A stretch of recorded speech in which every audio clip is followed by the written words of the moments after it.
Chers collègues, la parole est à Monsieur Jean Sol, rapporteur pour le Sénat de la commission mixte paritaire.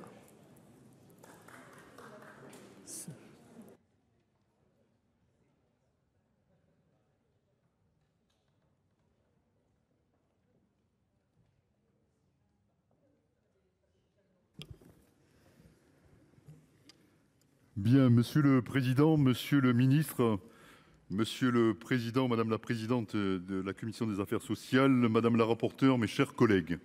La commission mixte paritaire réunie le mardi 3 juin dernier sur la proposition de loi relative à la profession d'infirmier est parvenue à un texte commun. Des échanges nourris avec notre collègue rapporteur Nicole Dubré-Chirat ont permis d'aboutir à un texte ambitieux répondant aux attentes de la profession qui demeure traversée par un sentiment de manque de reconnaissance. Il permettra de rénover le cadre d'exercice des infirmiers et de fluidifier ses évolutions ultérieures, de mieux valoriser la profession et la diversité de ses modalités d'exercice. Sur l'article 1er, les positions de nos deux chambres ont spontanément convergé. Il réformera profondément le cadre législatif de la profession qui reste aujourd'hui défini en référence au monopole médical et limité par un décret d'actes anciens devenus obsolètes. Désormais, la loi fixera les principales missions et conditions d'exercice des infirmiers. Il renverra au décret le soin de définir les domaines d'activité et de compétences de la profession et à l'arrêté celui de fixer la liste des actes réalisés pour simplifier leur mise à jour et limiter le phénomène de glissement d'actes constaté aujourd'hui. L'article consacre également les notions de consultation et de diagnostics infirmiers qui se distinguent sans ambiguïté des actes médicaux et confie aux infirmiers un pouvoir de prescription sur un champ élargi qui devra être précisé par décret. Enfin, il consacre l'accès direct aux infirmiers intervenant en souhait de premier recours dans le cadre de leur rôle propre. L'assurance maladie requiert encore trop souvent aujourd'hui une ordonnance médicale pour prendre en charge ces actes essentiels. Le Sénat avait adopté 13 amendements à cet article visant à sécuriser ces dispositions, réaffirmer la complémentarité de l'exercice infirmier avec celui des autres professionnels et valoriser la recherche en sciences infirmières. Leurs apports ont tous été maintenus dans le texte qui vous est soumis. Enfin, pour ne pas faire peser sur chaque mise à jour de l'arrêté d'acte une contrainte excessive, la commission mixte paritaire a choisi de réécrire les dispositions relatives à la rémunération des infirmiers. Une négociation sera lancée dès la promulgation de la loi. Par la suite, il appartiendra aux partenaires conventionnels et à l'État de revaloriser les infirmiers chaque fois qu'une extension de compétences le justifiera.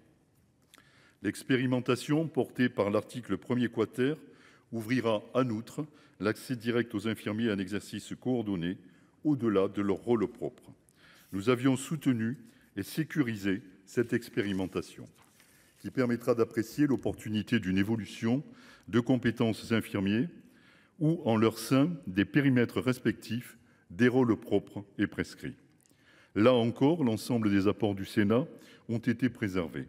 La commission mixte paritaire a également soutenu l'article 1er bis dans sa version adoptée par le Sénat qui permettra de mieux reconnaître le rôle des infirmiers dans les soins de premier recours sans effacer pour autant la contribution du médecin traitant. Enfin, nous avions inséré en première lecture un nouvel article 1er bis visant à consacrer le rôle des infirmiers coordonnateurs au sein des établissements d'hébergement pour personnes âgées dépendantes. La commission mixte paritaire l'a soutenu et amélioré en précisant, conformément au principe d'autonomie professionnelle qui leur est applicable, que ces infirmiers ont vocation à collaborer avec le médecin coordonnateur sans être placés sous son autorité hiérarchique.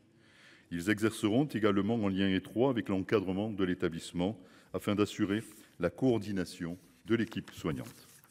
Je laisserai à ma collègue Anne-Sophie Romani présenter les autres dispositions du texte et les modifications qui leur ont été apportées par nos commissions mixtes paritaires. Vous l'aurez compris, mes chers collègues, le texte que nous examinons apporte des améliorations concrètes et attendues au cadre législatif applicable à la profession infirmière. Il nous permet de redire auprès des 600 000 infirmiers notre reconnaissance pour leur contribution essentielle au système de santé.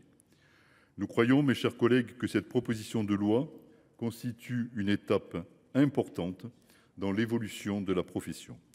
C'est pourquoi la Commission vous invite à l'adopter. Je vous remercie.